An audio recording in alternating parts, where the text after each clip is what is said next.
మనకి SSCGL or AP high court కానీ any ఎగ్జామ్స్లో కరెంట్ అఫైర్స్ అనేది మెయిన్ పార్ట్. ఇందులో భాగంగా పాలిటీలో మనకి రీసెంట్గా కొన్ని కరెంట్ అఫైర్స్ జడ్జెస్ పైన సుప్రీంకోర్టు పైన ఉన్నాయి జ్యుడిషియరీలను.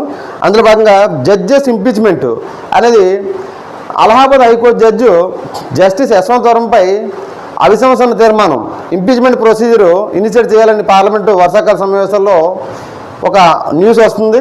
ఇది ఇతనికి ఎందుకంటే ఇతను ఢిల్లీ హైకోర్టు జడ్జిగా ఉన్నప్పుడు ఇతను ఇల్లు తగలబడుతుంటే నోట్ల కట్టలతో కాలిపోతున్నాయి కొన్ని.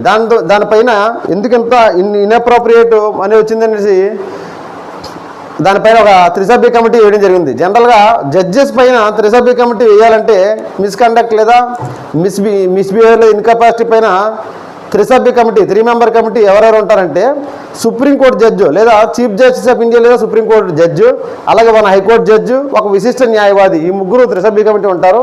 ఈ త్రిసభ్య కమిటీ రీసెంట్గా ఇతను ఒక అవినీతి ఆరోపణలపైన ఇర్రెగ్యులారిటీస్ పైన రిపోర్ట్ ఇవ్వడం జరిగింది. కాబట్టి త్వరలో పార్లమెంట్లో అభిశంసన తీర్మానం ప్రవేశపెట్టాలని నిర్ణయానికి వచ్చారు. అయితే పార్లమెంట్లో అభిశంసన తీర్మానం ప్రవేశపెట్టాలంటే లోక్సభ దీనికి ఏమైనా కండిషన్స్ ఉన్నాయా అంటే లోక్సభలో అయితే మినిమం 100 మంది సైన్ చేసి లోక్సభ స్పీకర్ సమర్పించాలి.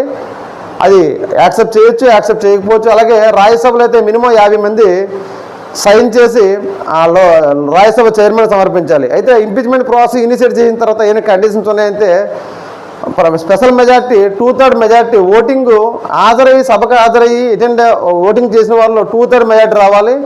మొత్తం సభలో మోర్ దెన్ 50% మెజార్టీ రావాలి. మొత్తం సభ్యుల్లో మోర్ దెన్ 50% మెజార్టీ ఉండాలి. అలాగే సభకు అటెండ్ అయ్యి ఓటింగ్ చేసిన వాళ్ళు 2/3 మెజార్టీతో అగ్రీ అయినట్లయితే, పాస్ అయినట్లయితే ఈ జడ్జిని తొలగించడానికి అవకాశం ఉంటుంది. అయితే జస్టిస్ యశ్వంత్ వర్మ ఇప్పుడు న్యూస్లో ఉన్నాడు. ఇతనిపై ఇంపీచ్మెంట్ ప్రాసెస్ ఇనిషియేట్ చేయాలనుకుంటారు. గతంలో ఎవరైనా ఉన్నారంటే వి రామస్వామి సుప్రీంకోర్టు జడ్జి ఉన్నప్పుడు కూడా అభిశంసన తీర్మానం ప్రవేశపెట్టబడింది. అలాగే మరొక judge Calcutta high court judge justice Soumitra Sen కూడా ఇంపీచ్మెంట్ ప్రాసెస్ ఫేస్ చేశాడు. కానీ ఇంపీచ్మెంట్ ద్వారా వాళ్ళు తొలగించబడలేదు. గతంలో వాళ్ళిద్దరు కూడా వాళ్ళు స్పెషల్ ఇంపీచ్మెంట్ ప్రాసెస్ ఇనిషియేట్ అవ్వగల రాజీనామా చేశారు. కానీ ఇతను కూడా రాజీనామా చేయమని జస్టిస్ కన్నా సిఫార్సు చేయడం జరిగింది. ఇతను చేయట్లేదు. సో ఇతను ఫేస్ చేసే అవకాశాలు ఉన్నాయి. అయితే రాజ్యాంగంలో ఏమైనా ఉన్నాయా? ఆర్టికల్ 124 క్లాస్ 4 ప్రకారంగా సుప్రీంకోర్టు జడ్జి పైన ఇంపీచ్మెంట్ ప్రాసెస్ ఇనిషియేట్ చేయడానికి అవకాశం ఉంది. అలాగే ఆర్టికల్ 217 క్లాస్ 1 ప్రకారంగా హైకోర్టు జడ్జిని తొలగించవచ్చు. అలాగే జడ్జెస్ ఎంక్వైరీ యాక్ట్ 1968 ప్రకారంగా